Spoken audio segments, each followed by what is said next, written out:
Bonjour, aujourd'hui mardi 9 mars, bienvenue dans le cours numéro 15. Alors nous poursuivons notre parcours regard croisé sur le chômage en essayant d'articuler l'histoire de la pensée économique et les faits que l'on observe pour éviter de faire de la théorie ou de la science seule qui serait de la science-fiction. Alors à titre de rappel, la fois dernière nous étions rentrés dans le paragraphe C où, après avoir caractérisé le chômage classique ou néoclassique et le chômage keynésien, nous avions essayé de montrer que la pensée économique allait évoluer en essayant de dépasser cette alternative, ce ou bien entre l'une et l'autre des analyses du chômage. Alors, nous avions consacré notre temps dans la séance dernière à une analyse plutôt factuelle, descriptive, à montrer que le chômage était pluriel à travers différentes données, différentes présentations de situations. Et aujourd'hui, comme annoncé, nous allons aller chercher un éclairage plus théorique qui va nous permettre de penser l'articulation entre le chômage classique et les keynésiens, le fait que les deux types de chômage puissent exister en même temps. Et c'est donc ce que l'on appelle la théorie du déséquilibre. Alors la théorie du déséquilibre, c'est un courant d'orientation qu'on peut qualifier de néo-keynésien, qui s'inscrit dans une tentative qui fonctionne dès les années 50, de synthétiser les analyses néoclassiques et keynésiennes. C'est ce qu'on appelle le courant de la synthèse. Alors ce sont des gens qui sont dans la filiation de Keynes et qui essaient d'articuler cette pensée avec la pensée néoclassique. Même s'ils ne l'ont pas y consacré la séance, il faut savoir que dans les descendants de Keynes, il y a un courant qui s'oppose violemment à cette tentative de synthèse, on les appelle le courant post-keynésien, et ce sont des auteurs qui trouvent que c'est un affadissement de la pensée de Keynes et qui, eux, vont plutôt se positionner dans une recherche de poursuivre la pensée de Keynes, dans ce cas-là de plus original et de plus singulier, donc un courant, lui, post-keynésien.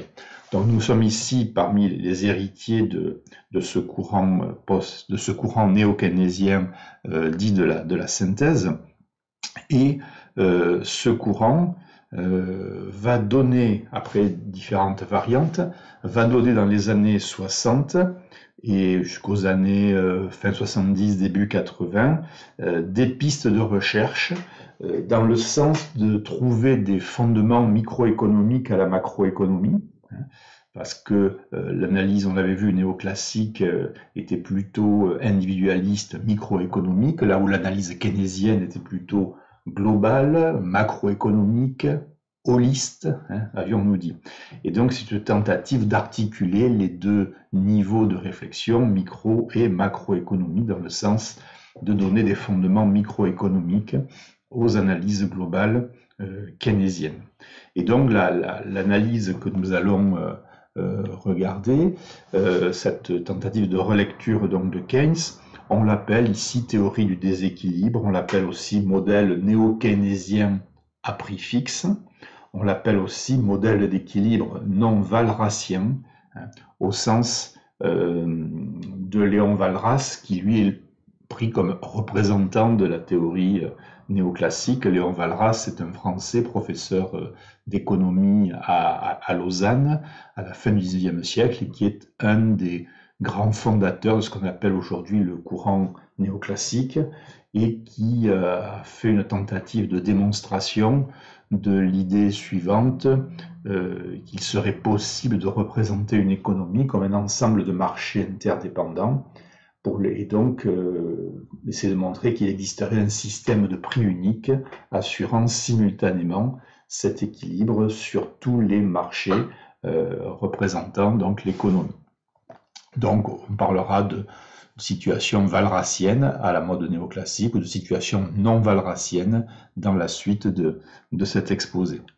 Alors ce sont des auteurs américains qui vont ouvrir le bal, si je puis dire, dans les années 65 et 68. Alors Clower et Lejeune Wood, voilà, on le remercie pour, le corps enseignant remercie pour le patronyme un peu complexe, donc je voulais afficher sur l'écran ici, donc deux auteurs américains qui vont tenter d'apporter une réponse donc à la critique néoclassique qui reprochait à l'analyse microéconomique keynésienne d'avoir de faibles fondements microéconomiques. Alors, selon les néoclassiques, c'est leur point de vue, toute analyse macroéconomique doit être fondée sur des bases microéconomiques, c'est-à-dire que les phénomènes globaux doivent pouvoir être articulés avec les comportements individuels des agents rationnels. Alors, ça pose quand même un problème, cette volonté, voire cette ardente obligation qui pose pour une théorie d'avoir des fondements microéconomiques, puisque dès les années 50, là aussi, il y a des travaux comme ceux de Kenneth Arrow, A2ROW, qui a repris le paradoxe de Condorcet au moment de la Révolution française. Et Condorcet avait eu l'intuition mathématique et Arrow en a donné la démonstration, si vous voulez, dans les années 50. Et Arrow a montré que si l'on prenait des décisions individuelles rationnelles prises par chaque individu et qu'on les agrégeait, il était assez peu probable de trouver une décision collective rationnelle à partir de ces actions individuelles, ce qui est ce qu'on appelle le théorème d'impossibilité d'Arrow et qui, en gros, met à mal toutes les tentatives d'agrégation un peu simple, voire en sciences politiques, qui renvoient aux orties toutes les tentatives de démocratie directe, RIC et autres thèmes d'actualité dont la démonstration est faite de l'inanité comme procédure de décision. Voilà, mais bon, apparemment, personne, ça n'intéresse personne, surtout pas ceux qui en font la promotion avec des gilets jaunes le samedi. Bon, mais... Alors, voilà. Alors ici, pour nos auteurs, ils vont malgré tout se plier presque à l'injonction néoclassique qui critique les keynésiens en disant il n'y a pas de fondement microéconomique à la macroéconomie et donc les théories keynésiennes sont mal fondées, mal assises selon eux.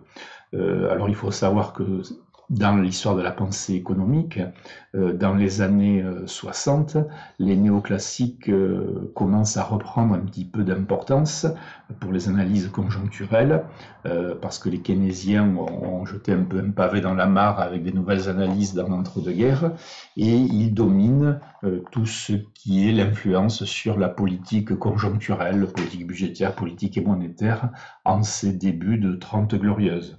Et dans les années 60, on voit les néoclassiques qui étaient donc un petit peu rayés du paysage, qui vont essayer de reprendre de l'importance, de régénérer leur analyse.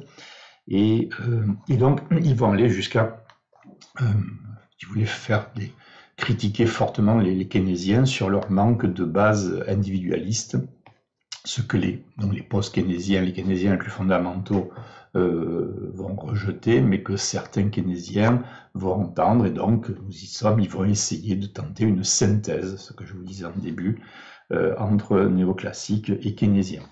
Alors, cette théorie de déséquilibre va nous intéresser surtout parce qu'elle va être poursuivie par des auteurs plutôt français, donc Jean-Pascal Benassi au milieu des années 70, et Edmond Malinvaud, qui avait été directeur de l'INSEE et qui en 1977 écrit un ouvrage qui s'appelle Réexamen de la théorie du chômage, et donc c'est une tentative de repenser l'analyse du chômage en s'appuyant sur les travaux de la théorie du déséquilibre.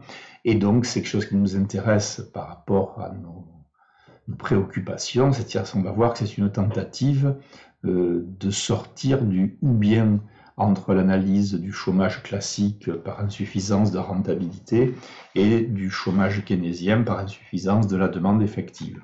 Et donc ces deux théories qui étaient frontalement en opposition, sur lesquelles chacun était sommé presque de choisir son camp, eh bien, Benassi et Malinvaud, s'appuyant sur les travaux de quelques prédécesseurs, vont essayer de nous penser la possibilité d'articuler chômage classique et chômage keynésien. Voilà, c'est pour ça que nous faisons ce détour par la pensée économique. C'était un peu le cahier des charges qui m'avait été confié, de montrer comment l'évolution des idées peut influencer des décisions et des façons de comprendre les choses, et donc des politiques dans nos vies quotidiennes, disons, hein, au sens où le chômage et l'emploi font partie de nos vies quotidiennes. Alors, ici, nous allons... je change mon panneau.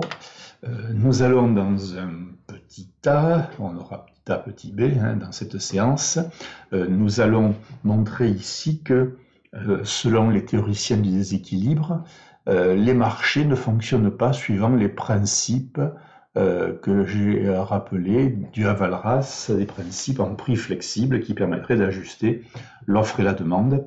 Au contraire, ces auteurs, donc plutôt venant du monde keynésien, hein, nous disent qu'il y a des rigidités nominales, c'est-à-dire que les prix à court terme sont plutôt rigides, ce qui conduit non pas à une situation d'équilibre général qui serait censée être obtenue grâce à la flexibilité des prix, mais au contraire, ces rigidités des prix à court terme, héritant en cela les vues de Keynes des années 30, eh bien, conduisent à une situation qu'on pourrait appeler par opposition de déséquilibre général. Un déséquilibre général. Alors, ici, cela signifie, si on passe d'une analyse à l'autre, on va voir que donc, les prix sont considérés par ces auteurs comme étant plutôt fixes à court terme, ce qui rend impossible l'ajustement des marchés et de l'économie grâce aux prix flexibles, comme le supposent les néoclassiques. Donc, vous voyez, on est dans la synthèse, mais enfin une synthèse de combat. Hein, il n'est pas question de faire trop de concessions au courant alternatif. Alors, dans la logique néoclassique, si on la rappelle, pour mieux comprendre, les prix sont supposés être flexibles et permettre l'ajustement simultané sur tous les marchés. Et donc, confrontation, vous vous souvenez, des offres et des demandes globales, agrégation des offres et des demandes individuelles issues des calculs rationnels des agents au regard des prix du marché. Et donc, Walras nous dit que l'on aboutit à l'existence d'un équilibre général, et donc il est possible de trouver un système de prix unique, que tous les marchés peuvent être simultanément équilibrés. Donc, Walras, on est fin 19e, et les années 50 aussi, c'est un moment où certains auteurs, notamment des économistes qui sont en fait des mathématiciens de haut vol, souvent français, dans une tradition des grandes écoles d'ingénieurs, polytechniques, centrales, etc. Ce sont des gens qui vont essayer de démontrer avec les mathématiques des années de la mi-20e siècle, les intuitions et les bricolages, enfin de talent de Walras avec les mathématiques de la fin 19e. Et donc, c'est quelqu'un comme Gérard Debreu, D-E-B-R-E-A-U, et un nombre d'économistes et mathématiciens autour de lui qui, sous des hypothèses assez restrictives, mais apportera une démonstration au sens des mathématiques de cette possibilité d'avoir un système de prix unique assurant l'équilibre général sur tous les marchés. Et ces travaux lui vaudront d'ailleurs le prix Nobel d'économie. Voilà, et forgera une tradition d'économistes mathématiciens en France. Alors, cette flexibilité des prix, elle a aussi des vertus pour les néoclassiques.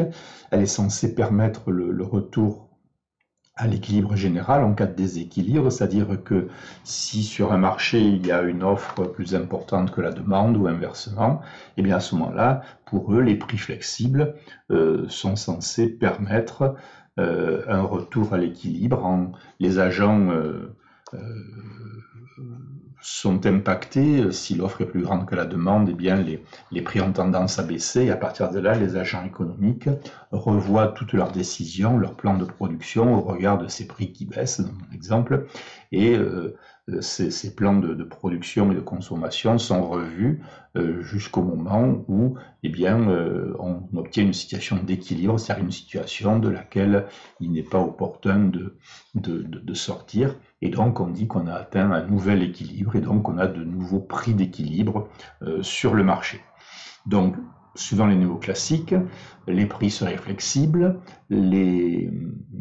l'équilibre général existerait, l'équilibre général donc walrasien, démonstration de Breux, l'équilibre de marché serait stable. Non seulement il existerait, mais il serait stable, c'est-à-dire que si on a un déséquilibre, alors par les prix flexibles, on peut revenir à l'équilibre. Et à la fin du XIXe siècle, l'italien Vilfredo Pareto, P-A-R-E-T-O, qui avait travaillé avec Walras à Lausanne et qui ensuite a repris le poste, a repris la chaire d'économie politique à Lausanne. Pareto lui avait travaillé entre autres sur la question de l'optimalité, donc pas simplement l'existence ou la stabilité, mais l'optimalité de l'équilibre. Donc il s'était intéressé à la qualité en quelque sorte de l'équilibre de marché obtenu ainsi par les prix flexibles. Et Pareto avait mis en place un nombre de critères, avait étudié un certain nombre de critères permettant de définir la qualité de l'équilibre. Et selon lui, l'équilibre général existerait, serait stable et en plus serait optimal. Donc, c'est quand même assez fort et c'est ce qui fait peut-être pas une arrogance, mais enfin une assurance en tout cas néoclassique très très forte dans les critiques envers les keynésiens qui finalement eux leur cassent le jouet puisque ils disent oh mais les prix regardez ils sont pas si flexibles que ça au moins à court terme, ils sont même plutôt rigides. Donc c'est ce que Keynes avait déjà montré lui. Donc par différence maintenant, les prix plutôt fixes à court terme, et c'est ce que Keynes avait par exemple montré en insistant sur le fait que les salaires par exemple étaient plutôt rigides à court terme, plutôt rigides à la baisse d'ailleurs, en particulier ceux qui à ce moment-là avaient permis à Keynes de forger sa notion d'équilibre de sous-emploi. Et donc les prix, selon les keynésiens, ne réagiraient pas tant que ça aux variations de l'offre et de la demande et ne seraient pas donc des facteurs de rééquilibrage des marchés.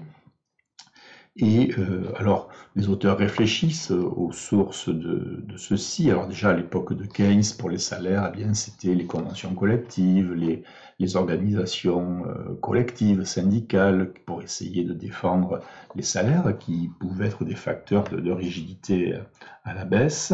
Et nos auteurs américains, Clower et Lejon Hofwood, continuent dans cette veine et étudient un petit peu les rigidités rationnelles, on pourrait dire, qui sont présentes sur les prix et qui feraient que donc les vitesses d'ajustement seraient lentes du fait, nous disent-ils, de l'incertitude dans l'économie, donc thème très keynésien, et qui rend l'information onéreuse à acquérir, à interpréter, et qui fait que pendant un temps, un phénomène se produit, mais les prix ne baissent pas toujours ou n'augmentent pas toujours et ne varient pas toujours avec une rapidité quasi instantanée, comme le supposent les modèles néoclassiques, ce qui à partir de là ruinerait l'ajustement automatique et instantané vu par les néoclassiques.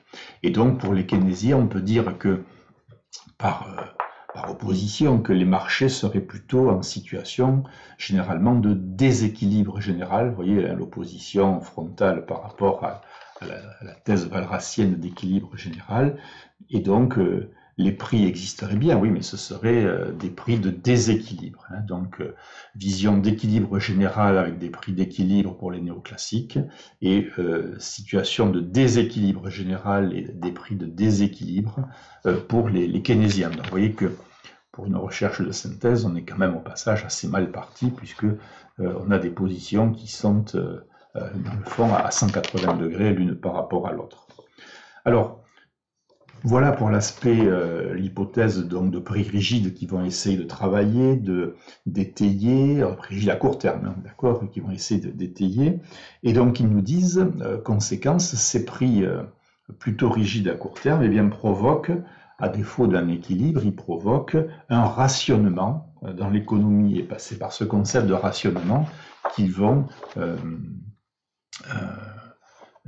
installer la notion de déséquilibre général. Et donc, si les prix sont plutôt rigides, ça veut dire que les marchés ne s'ajustent pas par les prix, mais s'ajustent par les quantités. Alors, si vous voulez, ça est typiquement chez Keynes.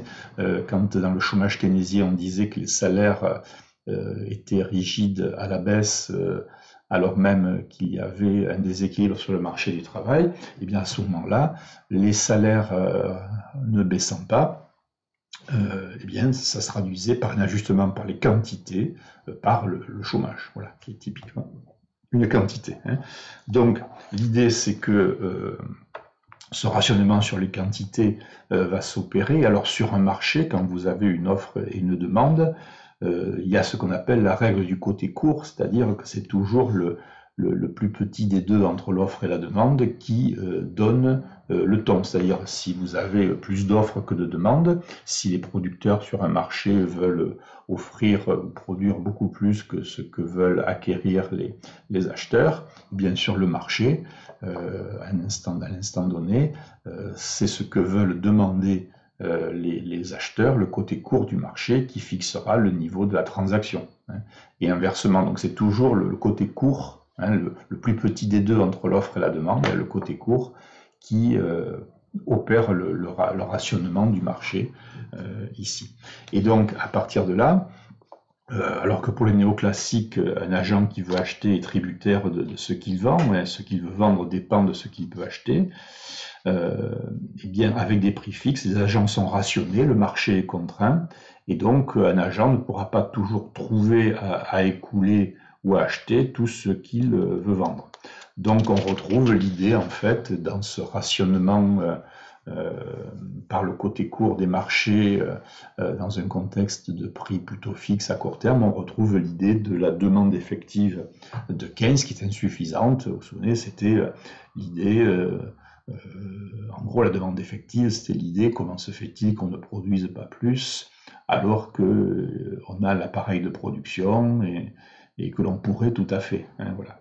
Et donc, il y avait ce déséquilibre que l'on retrouve ici. Donc, c'est bien une tentative de restaurer l'analyse keynésienne, de la travailler au niveau des prix pour essayer de s'articuler avec les néoclassiques. Hein. Alors, s'il y a un rationnement par le côté court, eh bien on aboutit à un déséquilibre général, hein, c'est-à-dire que les déséquilibres sur un marché vont se reporter de marché en marché. Et on aura le déséquilibre partout du fait de la non-flexibilité des prix à court terme. Alors, par exemple, si vous prenez un déséquilibre initial, donc sur le marché d'un bien, ce qu'on appelle un bien intermédiaire, c'est-à-dire un bien qui sert à la production d'autres biens, on va supposer qu'il y a une pénurie hein, sur ce marché un manque sur ce marché de biens intermédiaires. Donc cela va entraîner des déséquilibres sur d'autres marchés. Hein, le déséquilibre initial va se reporter sur une première série de marchés, hein, donc là, ce sont les effets de report qui sont importants. Alors par exemple, sur le marché des produits qui sont des substituts, on va avoir un accroissement de la demande. Là, vous avez une pénurie pour un type de produit. Bon, ben, les produits substituts, s'ils existent, vont avoir un moment d'embellie. Hein, la demande va se reporter sur eux.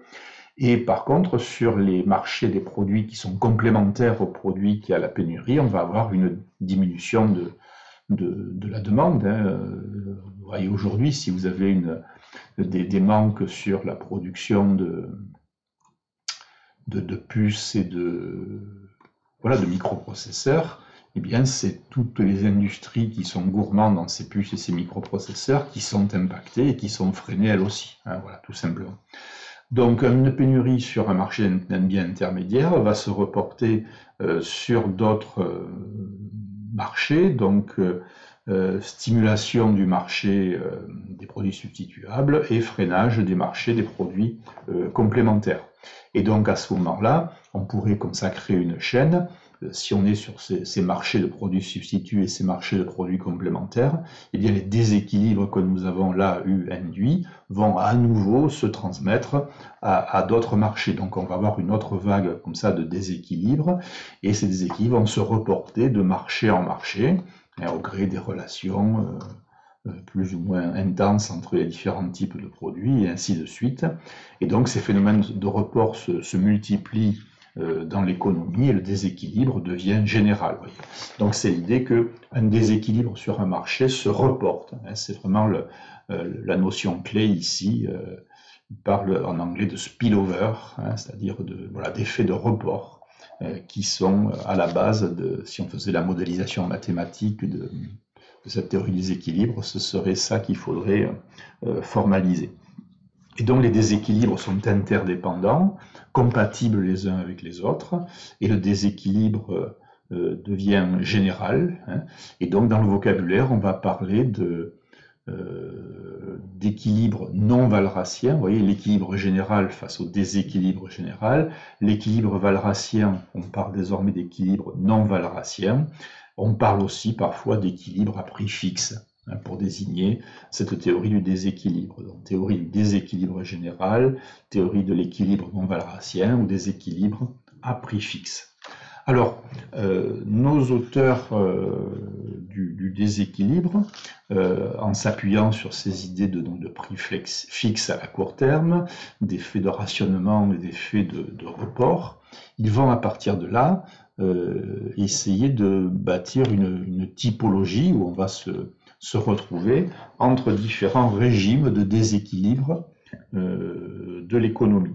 Alors, si on suppose une économie, pour simplifier, réduite à deux marchés, le marché des biens et services, où la variable explicative ici est la demande de biens et services dans une logique keynésienne, à court terme, et l'offre étant donnée, donc l'équilibre sur le marché va dépendre de la plus ou moins grande intensité de la demande par rapport à cette offre donnée à court terme, et un marché du travail où la variable explicative en logique néoclassique va être le salaire réel. Vous vous souvenez, c'était lui qui était au cœur de l'analyse du chômage classique, néoclassique. Eh bien, on va mettre ces deux marchés, conformément à ce que l'on a précisé précédemment, on va installer des déséquilibres sur ces marchés. Chacun de ces deux marchés va être déséquilibré, et comme il y a interdépendance des marchés, eh bien le déséquilibre de l'un va se reporter sur le déséquilibre de l'autre, et à partir de là, c'est en particulier Edmond Malemvaux qui a designé un petit peu ces régimes de déséquilibre. On peut faire apparaître a priori 4 situations, dont 3 ont une portée économique intéressante, la 4e étant un peu un non-sens économique. Alors, cela donne le tableau à double entrée suivant. Vous voyez donc il veut recenser les régimes de déséquilibre avec le marché des biens, les biens et services, alors qui peut être soit en excès d'offres, ou si vous préférez en insuffisance de demande, peu importe, ou en excès de demande, insuffisance d'offres, prenez comme vous voulez. Et puis le marché, on croise ça avec le marché du travail qui peut lui-même être en excès d'offres ou en excès de demande, et donc on va avoir deux situations pour le marché des biens, deux situations pour le marché du travail et deux situations de déséquilibre pour chacun, ce qui nous fait 2 fois 2, 4 situations a priori, et 3 en fait ayant un sens économique. Alors, on va les parcourir simplement l'une et l'autre, ce qui va permettre alors de retrouver, ne vous attendez pas qu'à de la nouveauté, c'est une tentative d'articulation, de synthèse. Donc s'il y a de la nouveauté, c'est pas sur les situations, sur les régimes de déséquilibre, c'est sur la façon dont ils se pensent non plus l'un ou bien l'autre, mais l'un avec l'autre, l'un et l'autre. Voilà. Alors bien vous retrouvez le chômage keynésien, ça permet comme ça de faire quelques révisions. Donc le chômage keynésien est ici vu comme à la croisée de deux déséquilibres entre un excès d'offre de biens, et pour parler en termes keynésiens d'une insuffisance donc de la demande effective, de la demande de biens et services, et d'un excès d'offres de travail sur le marché du travail, amenant en ceci un équilibre de sous-emploi et un chômage. Alors, sur le marché des biens, la demande est insuffisante par rapport à l'offre, la demande effective anticipée par les entrepreneurs est insuffisante par rapport à l'offre qui pourrait être réalisée au niveau du prix courant, là, et donc les producteurs sont rationnés par le côté court, principe de la demande effective, s'échangeront les volumes demandés, même si on aurait pu en produire et en offrir plus. Et donc ce déséquilibre sur le marché des biens va se reporter sur le marché du travail, et l'insuffisance de débouchés pour les producteurs sur le marché des biens va se traduire en une demande de travail qui va être inférieure à ce que nécessiterait l'emploi de la population active. Et donc les ménages sont rationnés sur ce marché dans leurs intentions de travailler, les entreprises embauchent peu, alors même que le salaire n'est pas excessif ici. Et donc on a un chômage qui n'est pas volontaire au sens néoclassique. Les travailleurs n'ont pas d'exigences salariales exorbitantes, et les travailleurs voudraient bien travailler au salaire sur le marché du travail. Tout simplement, ils ne trouvent pas de travail à cause de la médiocrité de la demande de travail consécutive à la faiblesse de la demande globale sur le marché des biens et services. Et donc, ce n'est pas ici un chômage volontaire dû à un problème de coût du travail qui serait excessif, comme le prétendent les néoclassiques, mais on a bien ici un chômage dû à une faiblesse de la demande sur le marché des biens, à une insuffisance de débouchés pour les entreprises. Et donc le déséquilibre sur le marché du travail est dû à un déséquilibre sur le marché des biens et services. Il y a un report d'un marché sur l'autre. On retrouve toute l'analyse keynésienne, du chômage keynésien par insuffisance de la demande effective, mais en l'articulant également, en articulant les déséquilibres sur les marchés. Donc en fait, on fait une relecture de l'analyse keynésienne, mais dans le fond du fond, vous n'avez pas de nouveauté sur l'analyse. C'est la façon de la présenter en intégrant rationnement, effet de report, prix plutôt rigide à court terme. Voilà, cette tentative-là, c'est une nouvelle présentation en quelque sorte pour l'instant. Vous voyez aussi sur ce tableau la case du chômage classique, donc là aussi possibilité de révision, un chômage classique ou néoclassique, donc qui est défini comme un excès d'offres de travail et en même temps un excès de demande de biens et services. Donc là ici, sur le marché du travail, la demande, donc qui est le marché premier dans la vision néoclassique, la demande de travail des entreprises, leur besoin de main-d'œuvre donc est inférieur à l'offre, car eh bien, il y a un problème de rentabilité insuffisante pour le niveau de salaire réel en vigueur sur le marché. La productivité des travailleurs, on en avait parlé, est insuffisante pour que leur embauche soit rentable. Et donc, aux conditions du marché, nombre de travailleurs ne sont pas employables. Et donc, les ménages sont rationnés et ils ne peuvent pas travailler autant qu'ils le souhaiteraient pour le salaire réel pratiqué sur le marché. Et donc, cette rentabilité insuffisante pour les entreprises se reporte sur le marché des biens et donc limite l'offre de biens des producteurs en deçà de la demande au prix courant, ce qui implique un rationnement des ménages à nouveau. Donc, c'est l'insuffisance de rentabilité des entreprises sur le marché du travail, du fait d'un salaire réel considéré comme excessif, qui entraîne une limitation des capacités de production et qui explique le double donc, rationnement des ménages que l'on retrouve ici.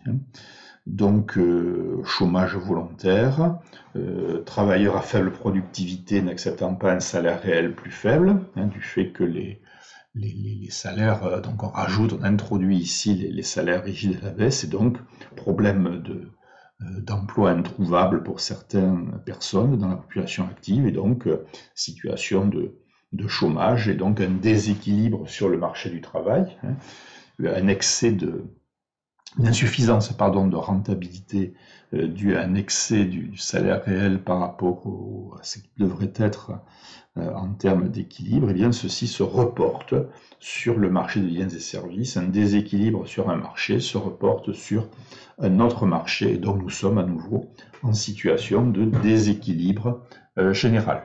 Donc vous voyez, encore une fois, vous retrouvez pratiquement tout ce que nous avons caractérisé lorsque nous avions fait le chômage néoclassique. Simplement, ici, il y en a une relecture pour l'intégrer dans un cadre commun, finalement, en termes de prix peu flexibles, à court terme, voire rigides, en termes de rationnement et en termes d'effet de report. Vous voyez, donc en fait, les cadres qui étaient dissemblables, on est en train de faire rentrer les deux cas keynésiens et classiques dans un même cadre global d'analyse autour, donc, je répète, de ces notions de prix quasi rigides à court terme, d'effets de rationnement et d'effets de report entre marchés. Et donc, on est en train de bâtir peut-être une théorie générale, intégrant non pas l'un ou bien l'autre, mais plusieurs cas de chômage qui peuvent exister suivant les moments.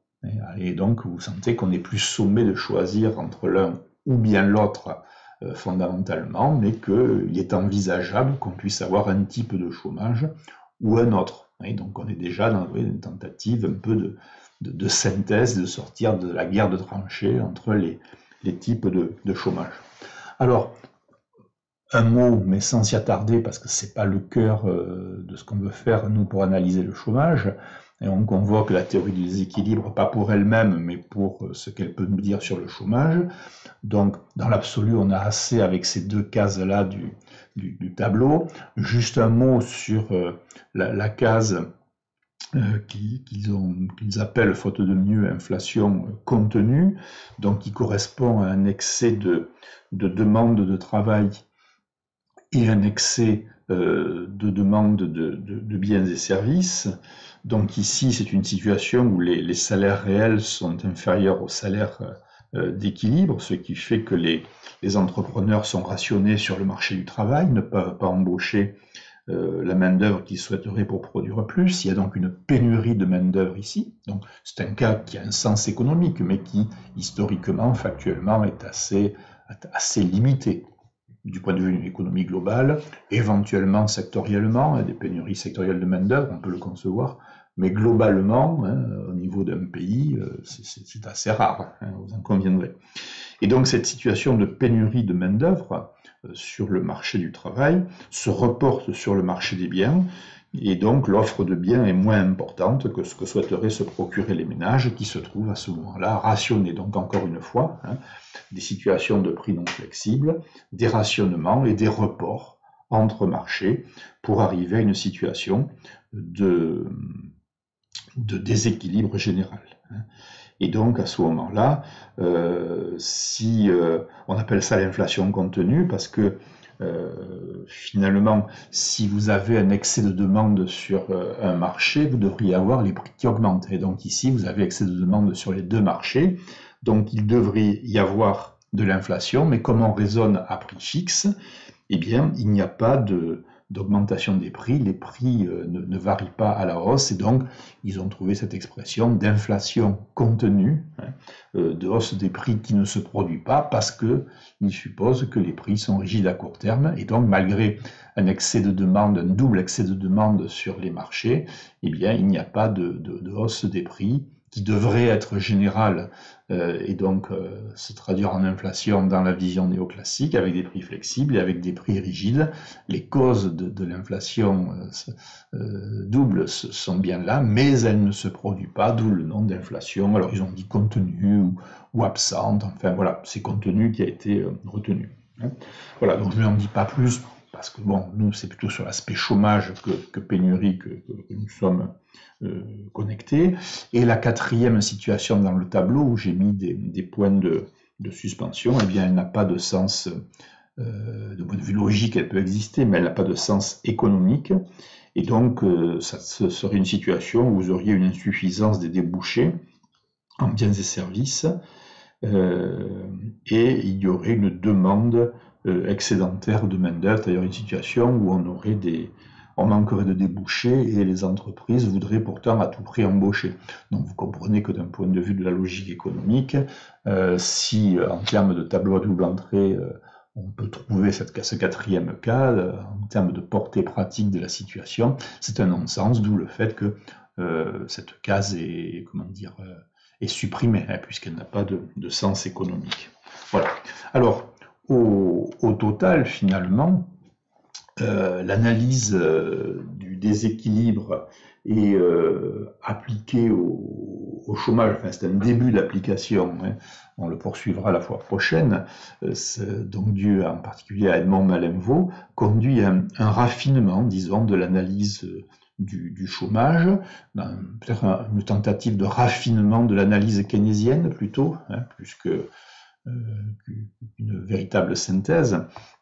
Alors, la critique néoclassique, comme quoi l'analyse keynésienne aurait des fondements micro-individuels assez faibles, eh bien, selon ces auteurs, est en train de s'émousser. Les keynésiens reconnaissent que le chômage peut s'expliquer par le fait que la rationalité des agents, du point de vue micro, se heurte à la rigidité des prix sur les marchés, des biens, du travail. Et donc, selon ces auteurs et selon Malemvaux, eh bien, la critique néoclassique serait en train de tomber, c'est-à-dire que bien, l'analyse macroéconomique de Keynes serait compatible avec des analyses sur les fondements microéconomiques individuels. Deuxième aspect, cette analyse commence, je pense que vous le percevez, à fournir un cadre, une tentative du moins de cadre global et commun pour dépasser l'opposition frontale entre l'analyse néoclassique et l'analyse keynésienne du chômage.